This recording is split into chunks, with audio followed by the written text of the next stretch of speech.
In the previous course section, we explored those fundamental concepts of values, variables, types, modules, and packages. In this course section, we are going to practice these concepts a little bit more, and we are going to build a basic first app that is a bit more realistic and useful than the dummy code we wrote in the previous course section. We're going to build a BMI, a body mass index calculator. So we're going to build this application, which runs in a command line, where the user of this application is prompted to enter his or her height and weight, height in meters and weight in kilograms, and will then calculate the body mass index of that user based on that user input. That's what we're going to build, and whilst building this, we are going to practice working with variables, values, and types, since we'll need different kinds of values and types for this application here.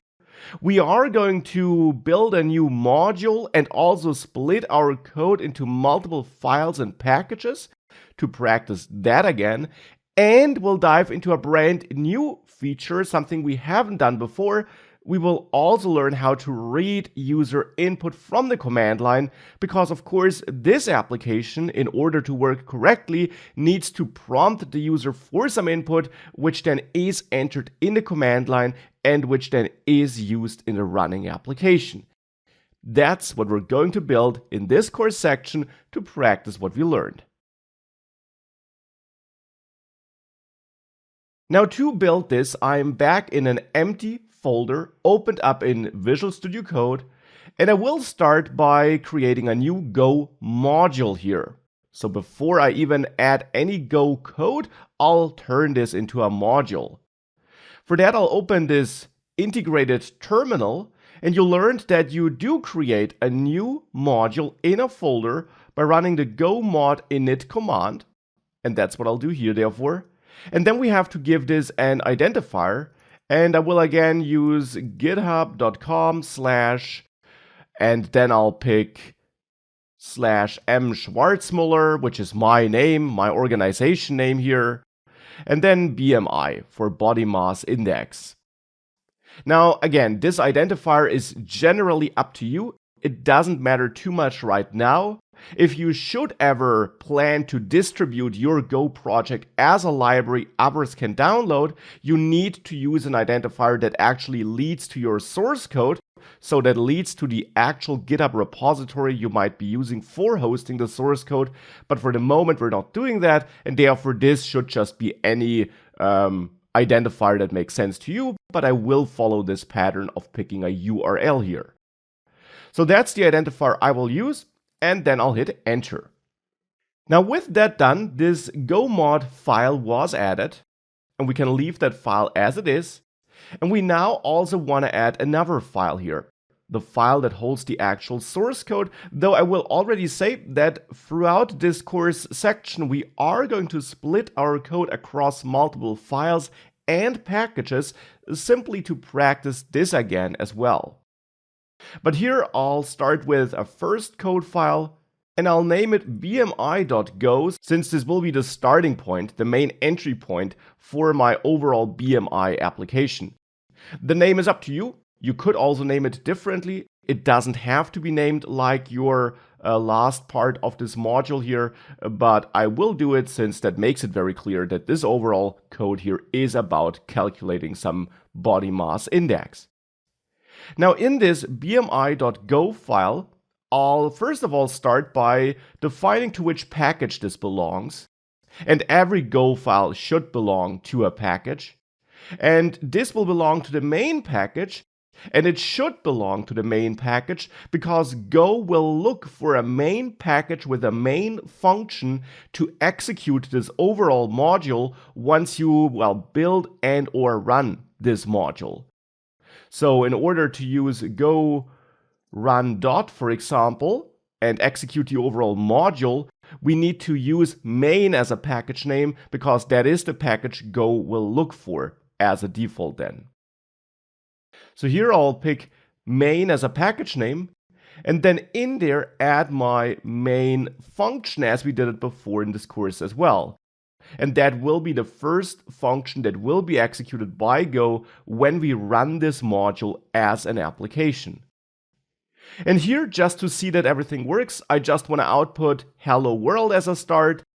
And for that, I'll use the FMT package. We can type it here and hit tab to let the Go extension add this import for us. And I'll then just execute println and say hello world again like this. Save everything. And then open that terminal and run go run dot to execute the overall module. And that should work and show hello world.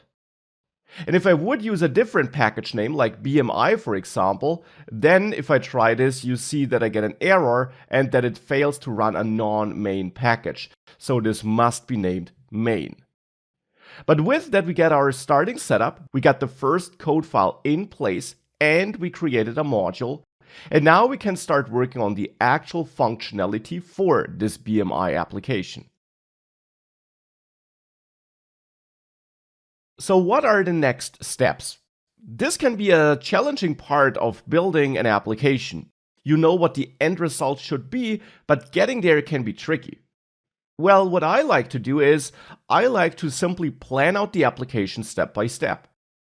And here we know that first of all, we want to tell the user that we now need his or her weight and height. So we first of all want to output information to the user, information about what we need. So some message describing the overall application, for example. Then we want to prompt for user input. So then we want to get that weight and height. We want to show a message like, please enter your weight in kilograms, and then read the user input. Something we haven't done before in the course, but something we'll learn about in this course section. Then as a next step, we want to save that user input in variables so that we can use it in calculations. And then we want to calculate the BMI, and the formula for that is simply weight divided by height times height. So that should be in parentheses here, mathematically seen, because we have to derive this first and then take the result of height times height and divide weight by it. And that's then the BMI, and then as a last step, we want to output the calculated BMI. These are the different steps we want to go through. And therefore, let's now simply go through them step by step. And I'll start by outputting some information. Instead of saying hello world, I'll say BMI calculator as a first step. And then print another line thereafter where I simply output a couple of dashes like this. So this is basically just showing some title for our application then, and then a little separator.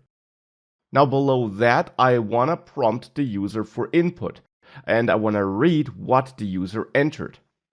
So here I want to again print something, but now not println, but just print to not add a line break, because actually I want to show a message and then accept the user input in the same line as I showed this message. So here I want to say, please enter your weight in kilograms, then a colon and then a white space, and then thereafter the user should enter his or her weight. And of course we want to do the same for the height, which we want to get in meters. But of course, in between these two steps, we also want to get the actual user input and store it in a variable. And as a side note, I'm building this BMI calculator in the metric system here. Of course, you could also use other units and just adjust the formula accordingly. But it's not so much about the BMI here and about how we calculate it, but about building this with Go and practicing Go. That's why I'll stick to the metric system only here. But now back to our input here. We prompt the user for something, but now we need to read what the user enters and store it in a variable. And that's what we'll do next. Now, reading some user input from the command line and storing it in a variable is something we haven't done before. But Go simply has another package that helps us. Just as we have the FMT package for formatting text and potentially outputting text in the command line, like we're doing it here in all these steps, we also got a package that helps us with getting user input. For this, actually outside of this main function, I'll create a new variable, reader, which is initialized to a value which I get from the buff.io package, which is also built into Go just as the FMT package is. If we start typing, we should get the auto-completion, and if I select buff.io and hit tab, this import statement changes and buff.io is added there. Now on buff.io we can call new reader like this, and this will give us a new reader thing, which is a tool, you could say, created by Go that helps us read user input from the command line. To be precise, it is actually able to read it from different sources, and to read it from the command line, we need to pass a value to new reader between those parentheses, and we get that value from another Go package by typing OS, hitting tab to add the import, and then .stdin, which stands for standard input, which is the command line. The command line is the standard input interface. And that now creates a reader that is able to read from that command line. Now I'm storing it in a variable, and I'm doing it outside of main. We could also do it inside of main. I'm just doing it here to also practice again that we can create variables outside of functions as well. Now with that, we got our reader here, and now we can use that reader to, well, get some user input. For that, down here in the place where we need that input, in the main function below this first prompt here, I actually will use my reader variable, and we can use a variable defined outside of a function in any function, because variables defined outside of functions are global variables, which are globally available in that package, so you can use them everywhere there. And here in that main function, I now use reader, and we then add a dot again and access read string here. Now, read string is a command available on this reader tool, so to say, that actually will read the user input, and it reads the input until the user presses a certain character. So until a certain character is found.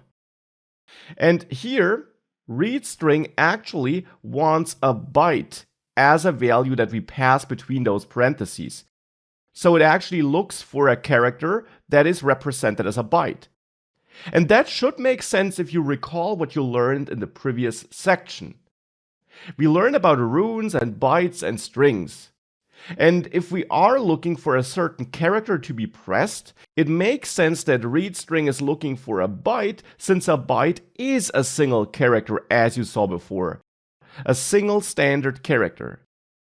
And here we'll use for a slightly special character, which is still supported by the byte type, and that's \n, which represents a line break, so when the enter key is pressed.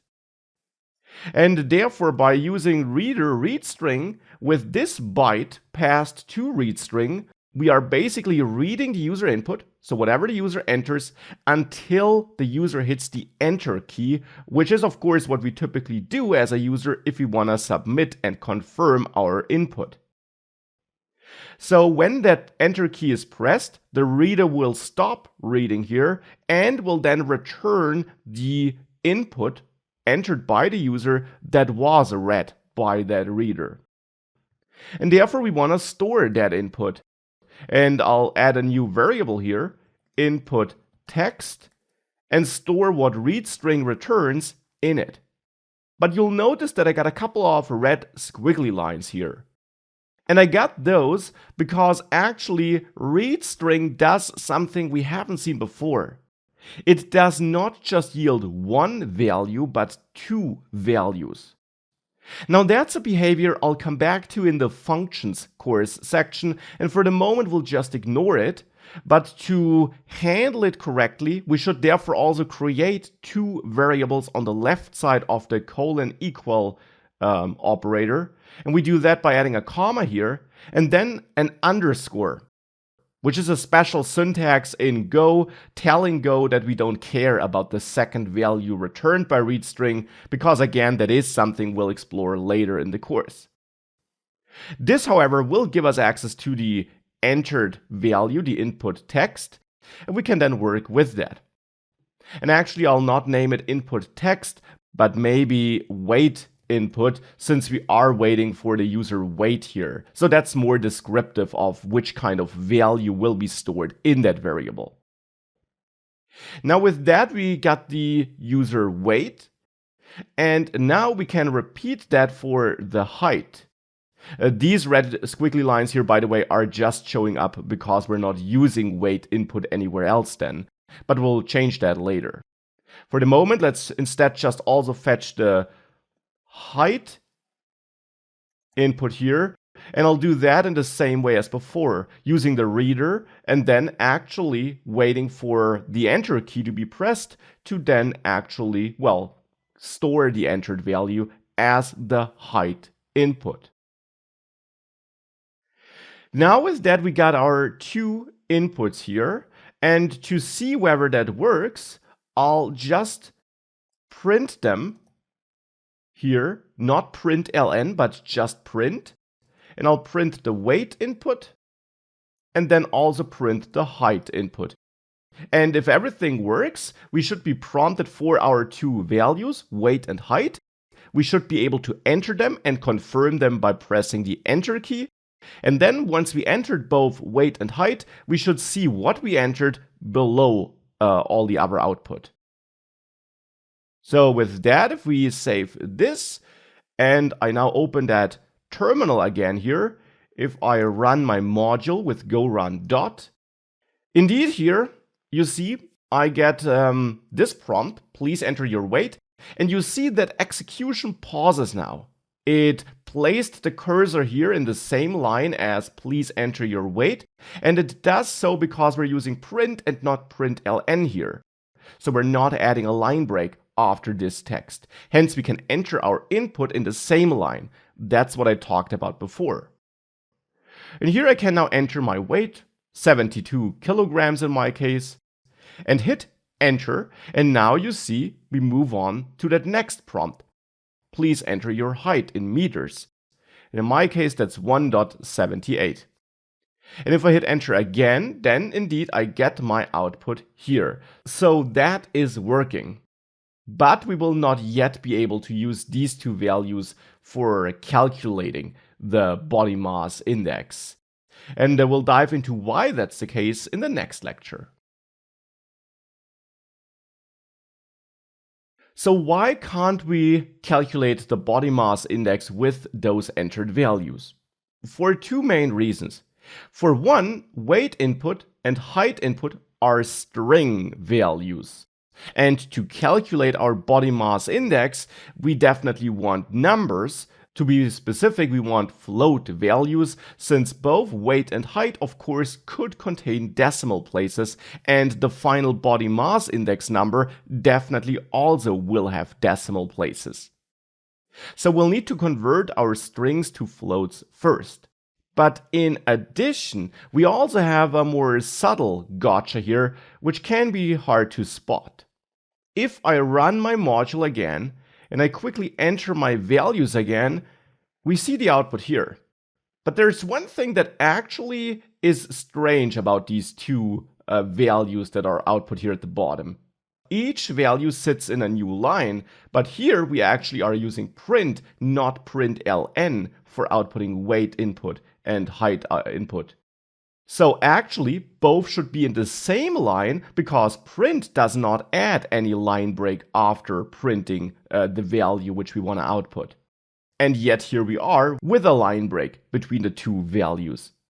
The reason for that is that actually the value which we read here includes the line break entered by the user by hitting the enter key.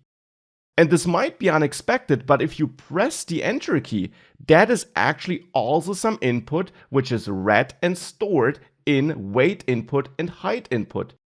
It's represented as this special character, this special byte internally. And that's part of the overall input string that we read here.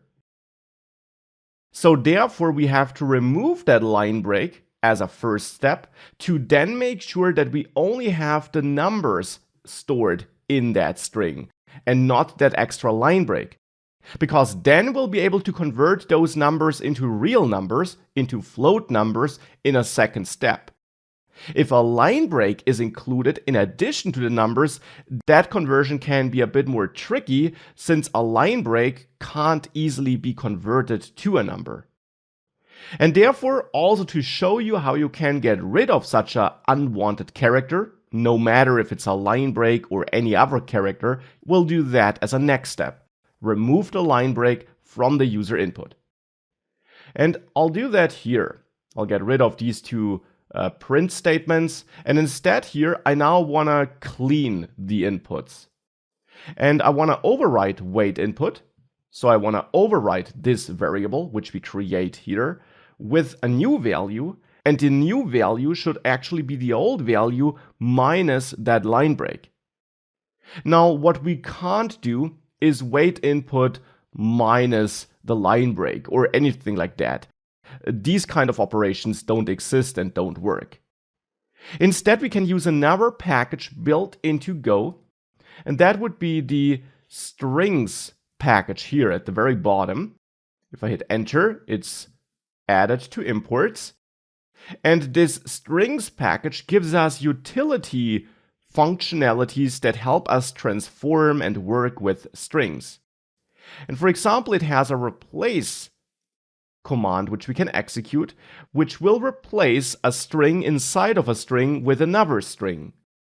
So here we first of all then provide the string through which we want to search. So wait input in my case here, that's the string into which we want to look. Then we add a comma here and specify the value we want to look for, now not as a byte or rune, but as a string with double quotes.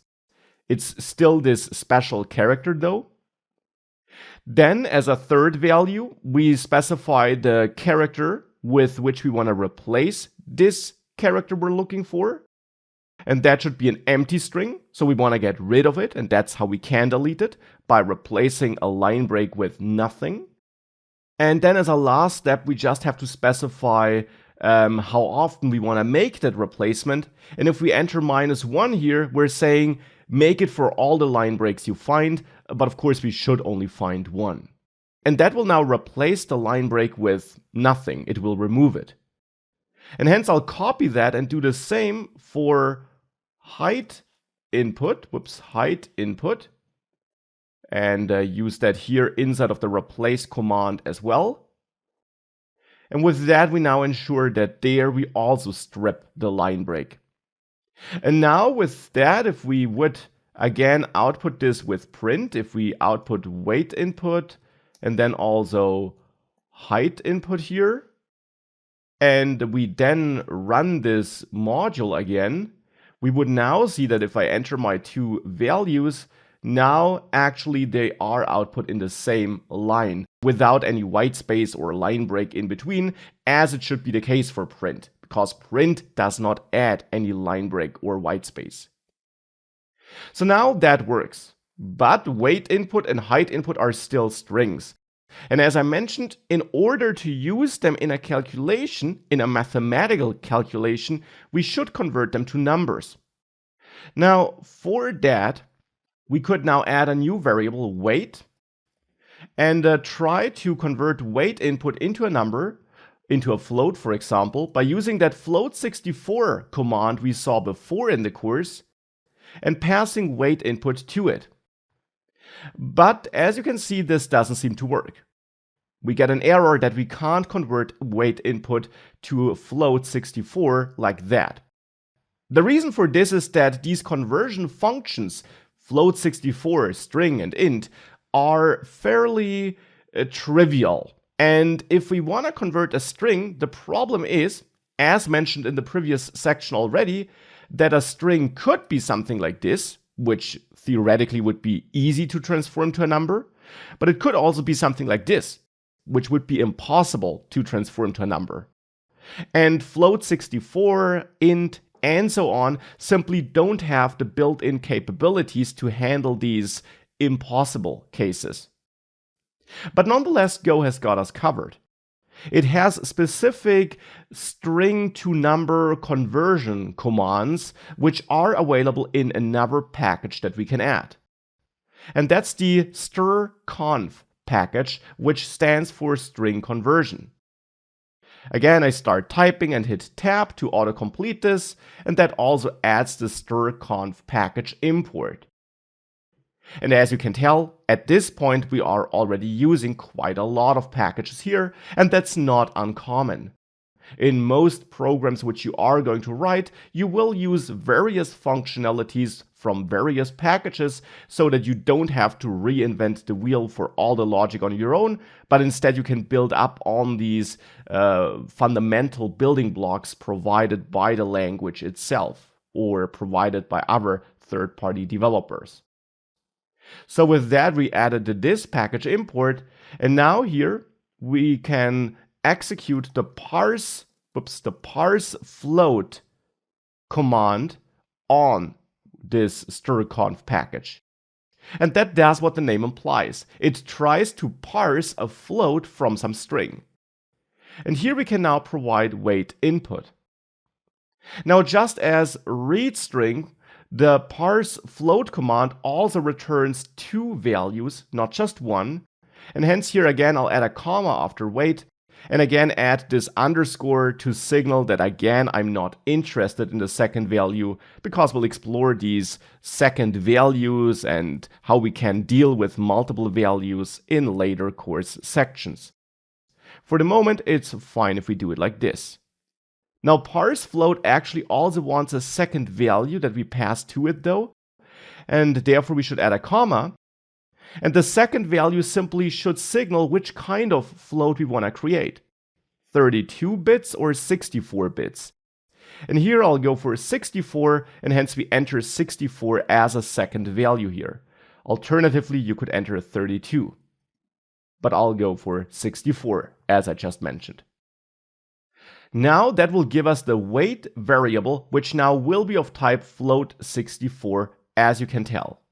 As a matter of fact, if you use 32 here, this actually still will technically be of type float64, but the float will be parsed with less precision. Can be a bit confusing, but that is how it works internally. Here, however, I'll parse it with high precision, even though technically for these kind of inputs, we of course don't really need to do that. Now that's the wait.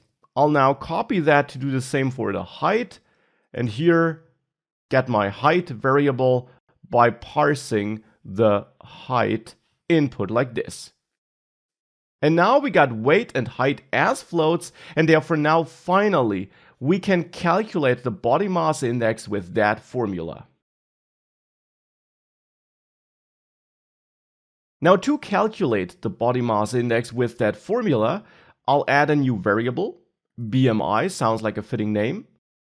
And I'll then create it and initialize it in one go with that shortcut, which we used before as well.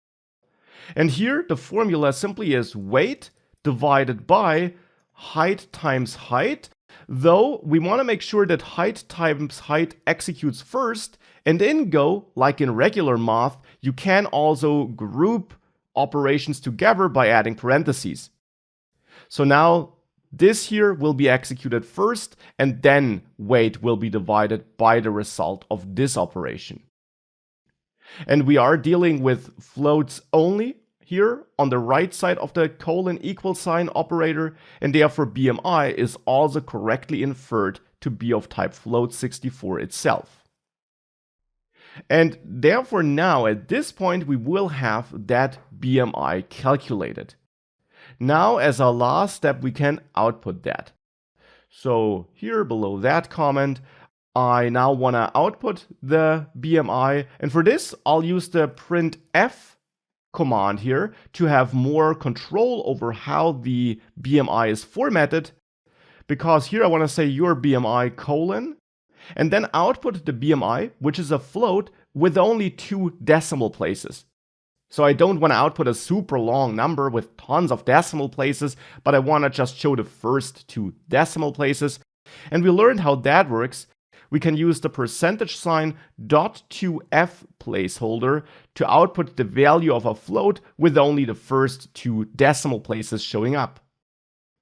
And then here we just have to add a comma and then tell Go which variable contains the value which we want to use here. And that's of course the BMI variable in this case. And with that, if we save this all should be done. This application should be finished. And hence, if we now open the terminal and we run this program, we can again enter our data in kilograms and meters, and we get the BMI result here. Now, it is worth mentioning that, of course, this application does not have any checks that ensure that we get correct user input.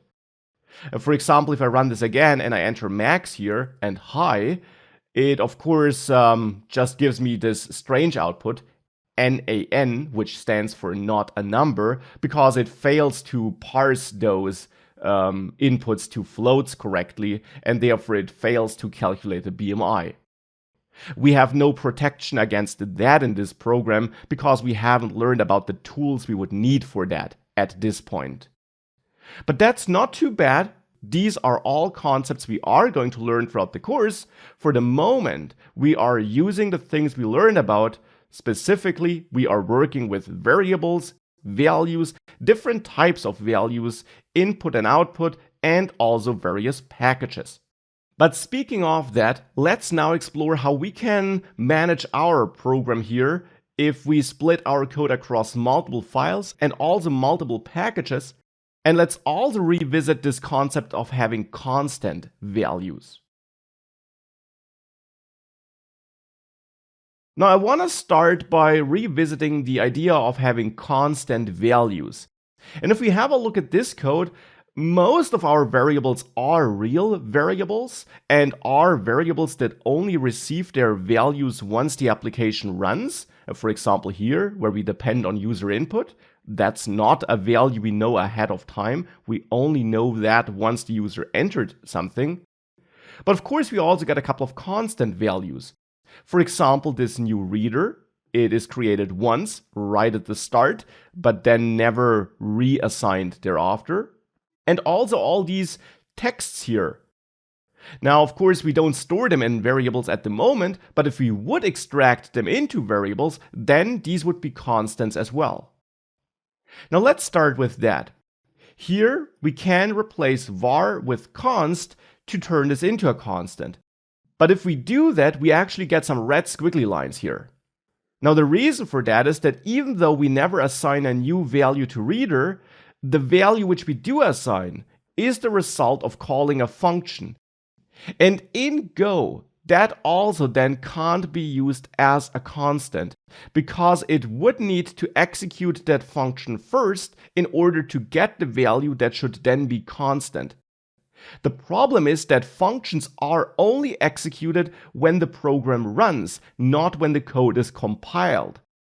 And therefore it's actually not really a constant because whilst it never changes after running initially, it has to run first in order to get the value. And a constant should be a value that's logged in before the app even starts running. That's why we can't use a constant here, but why we have to stick to a variable. I think it's still an important thing to again highlight this and to show what the idea behind a constant really is in Go. In other languages, this can, for example, be different. In JavaScript, for example, we also have a const keyword, and there we can create constants even after the application started running, because in JavaScript, a constant is a constant if we simply never assign a new value to it. In Go, it simply is different, and it is just something to keep in mind. Now, to still show you some real constants though, I'll extract the key pieces of text which I have here and store those in constants which I want to define here, like the main title, BMI calculator, which I then want to use here, and also the separator, which should be this text here, which I'll extract and store. And then also these prompts here. So here I have the weight prompt, and then I'll have the height prompt. So that will be stored as well. And then I'll refer to these constants down there, weight prompt and height prompt. Do you need to do that? No, not at all. I'm just doing this to again also practice the usage of consts, and it can be useful to store these key values, these key output text snippets in constants, because that would mean that now if we ever want to change something here, we find those key prompt texts at the top of the file and we don't have to dig through all the code just to change something about this output text. Of course, in a simple application like this one here, that's not a big issue, but it can save you some time. So putting those values into constants is definitely something you could do. Now, if we save that, the code gets reformatted a bit, and if I now again run this application, it of course still works as before. So that still works, but now we're also using constants again. Now that we did add those constants, let's conclude this course section and this exercise here by again splitting that code into multiple files and then also into multiple packages, just to also practice this again. And I'll start with my reader here. I'll put that into a separate file but into the same package. For this, I'll add a new file here next to the bmi.go file, since I'll still add it to the same package. Only new packages have to go into a subfolder. Files that belong to the same package should go into the same folder. And I'll name it input.go because this file should hold variables that deal with user input. And I'll add the package main instruction again here. And then I'll grab this reader variable, cut it from bmi.go, and add it in input.go. And now here, to make that work, of course, we need to make sure that in the input.go file, we are importing buff.io and OS. Because whenever you use a package in a file, you have to import it into that file. So whilst variables are shared amongst files as long as they are in the same package, imports are file specific. If you use something in a file, you have to import into that file. If you use it in multiple files, you have to import it into every file where you use it. So here we have to add imports to buff.io and OS into this input.go file. And whilst we could type this manually, in Visual Studio Code you can also click onto the problematic name, buff.io in this case, and then you get this light bulb here. And if you click on this light bulb, you get a quick fix. Here in this case, it's suggesting us to add an import to this package. And if I click this, it adds it for me. We can do the same for OS. Therefore, click on it, click on the light bulb, select Add Import, and it adds this here. And in bmi.go, we should now get rid of these unused imports, and therefore here I'll simply remove these two imports. And then I'll press the auto format shortcut to, well, reformat this code. With that, if we save that all, this application should still run just fine if I run go run dot. And looks like it does. Yes, it works, because both bmi.go and input.go are part of the same package, the main package, and therefore the variable defined here in input.go is automatically also made available in the other files that belong to the same package, in this case the bmi.go file. So that's how we can split code across multiple files with those files belonging to the same package. And of course, you don't need to outsource this into a new file. I'm just doing this for demo purposes. Also for demo purposes, we can create a brand new package now. Maybe a package that holds these text snippets. For this, we should add a subfolder because different packages, new packages, have to go into subfolders. And the subfolder name should be the package name, which then in turn should be just one word that describes the package. Since this package will hold some info text, I'll just name it info. And in there, add a info.go file. This file does not have to be named info, but it is quite common to repeat the package name in the main file of that package as well. If you have multiple files that belong to the same package, the other files, of course, would have other names. But here I'll name it info.go. And in there, we now add the package instruction. And now here we pick up the name of the subfolder, which again is info, to turn this into a brand new package named info. And now we can grab these constants here, cut them from bmi.go, and add them to info.go, so that they are stored in there. Now they are part of the info package, and if we want to use them in bmi.go, which is part of the main package, we have to import that package here. And we do that by adding it to the import block here. Typically, you add a blank line between the built-in packages and your own packages. And here you then repeat your module name, which you do find in go.mod. So that's the name I will use here. Repeat that here. And then after your module name, you add another slash and then the package name from which you want to import, in my case, info. This will now include the info package into this bmi.go file, into this main package. Now here in println, we can use info dot and then access the different things made available by that package. But here you learned that the casing of your names now matters. If something starts with a lowercase character in the info package, it's only available inside of that package, not in other packages that might be importing from it. Of course, all those constants should be made available to other packages, and therefore we should change all those starting characters to uppercase characters, like that, so that we can use them in other packages. With that, if we save this and go back to bmi.go, now I can add a dot after info and I can refer to my main title now.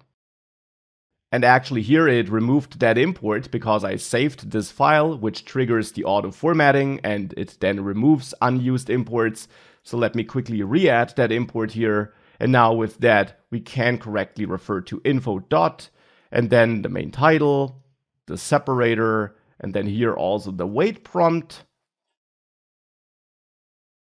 like this, and here, last but not least, the height prompt. And now we're using all those constants from that other package in our main package again. And therefore, one last time, let's execute this module, and that's looking good. I'm seeing those messages, and we're still calculating the BMI correctly.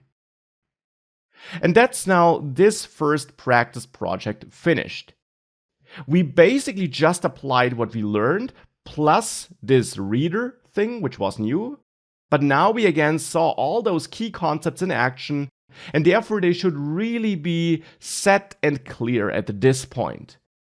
If they are not, definitely go through this section or even the last section again.